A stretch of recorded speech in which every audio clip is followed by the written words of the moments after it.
I was talking to my friend this morning, and he's very scientific minded, and yet he said, there actually been some scientific journal articles that there really are so many observations from pilots, astronauts, and so on that there are beings on other planets. There is, flying saucers aren't just a fiction. And he, we were got to talking about terraforming.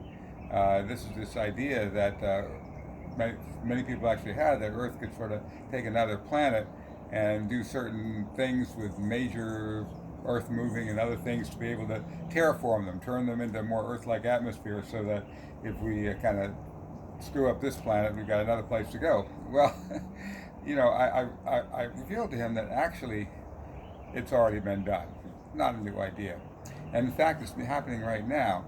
You see, there are these beings. There's a planet where the temperatures are like 240 degrees, sulfur burning atmosphere, something that would be toxic to us. But the amazing thing is, life forms in the most amazing places, in the middle of volcanoes and in the middle of rocks, and actually there's an intelligent life form on this planet, and they're kind of running into, because there's no bacteria, there's no other things, they live forever, they don't really have to, they don't really worry, they're running out of space. I mean, they don't die off.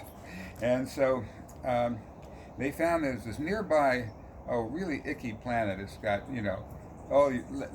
gruesome colors, sort of like, you look into a rotten pile of stuff, different greens and stuff, and it's got this infestation, and the current life forms there are kind of in the way, but they came up with a model for how they could actually effectively transform this into an atmosphere that'll work for them.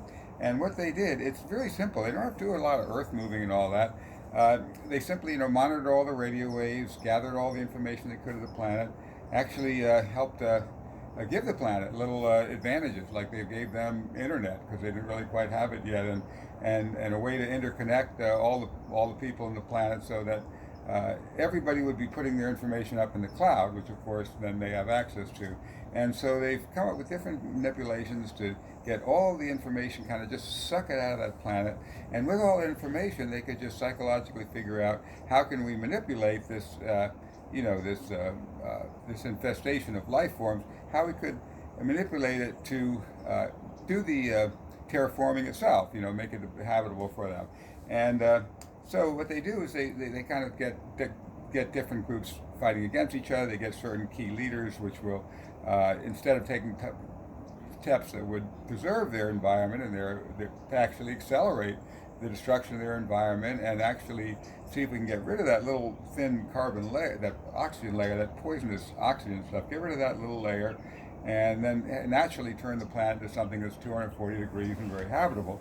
And so actually their planet's coming along very successfully, and the planet's not very far by, because their home planet is Venus, and it's really the nearest neighbor of Venus, where they found this infestation, and they're very actively helping the beings there do an effective job of turning it into a Venetian atmosphere. And what's the name of the planet? You don't know. I think it's something, it's just odd spelled name. Earth, that's what it was, Earth. Oh my God!